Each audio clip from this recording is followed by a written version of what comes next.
diberikan oleh Paduka Yang Mulia Malik Mahmud Al-Haithar.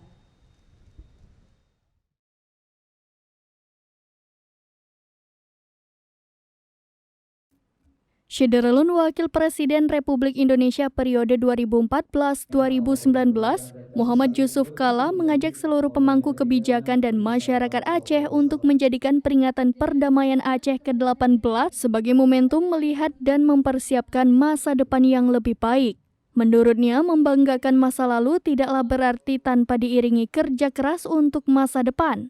Peringatan tersebut dihadiri oleh Wali Nanggro Aceh Malik Mahmud Al-Haithar, PJ Gubernur Aceh Ahmad Marzuki, Ketua DPR Aceh Saiful Bahri, Kapolda Aceh Ahmad Haidar, Kajati Aceh Bambang Bahtiar, Sekda Aceh Bustami, Wakil Ketua Komite Peralihan Aceh Abu Razak, dan para duta besar sejumlah negara dan sejumlah mantan kombatan. Mantan Wakil Presiden yang akrab disapa JK itu mengatakan, orang Aceh saat ini harus mengandalkan masa depan. Ia mengatakan masa depan yang lebih baik dapat diraih melalui pendidikan dan perkembangan teknologi saat ini. Lebih lanjut, JK mengaku memiliki tanggung jawab moral terhadap perdamaian Aceh. Meskipun sudah tidak ada lagi berada dalam lingkaran pemerintahan, sebagai inisiator perdamaian ia akan tetap terus mewujudkan seluruh kesepakatan perdamaian. Oleh sebab itu, JK meminta pemangku kebijakan yang ada di Aceh untuk mempersiapkan generasi muda dengan mengirim mereka ke sekolah bidang minyak dan gas.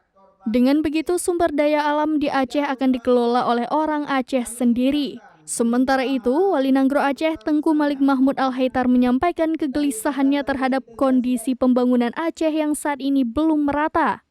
Karena itu, Wali Nanggro berharap di masa depan para elit Aceh fokus pikiran, tenaga, kekuatan untuk membangun Aceh yang lebih sejahtera dan lebih bermartabat.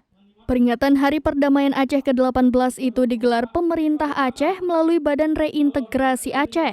Pada momen perdamaian tahun ini, BRA membagikan sertifikat lahan untuk mantan kombatan dan korban konflik di Aceh Jaya. Total ada 520 orang penerima lahan dengan luas 792 hektar.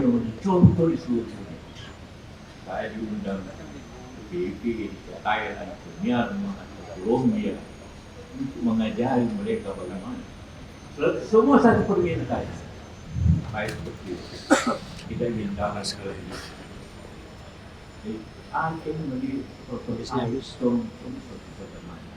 dari Banda Aceh, Henry, serambinews.com. Nabi besar Muhammad SAW. Dan santunan kepada anak yatim ini diserahkan secara simbolis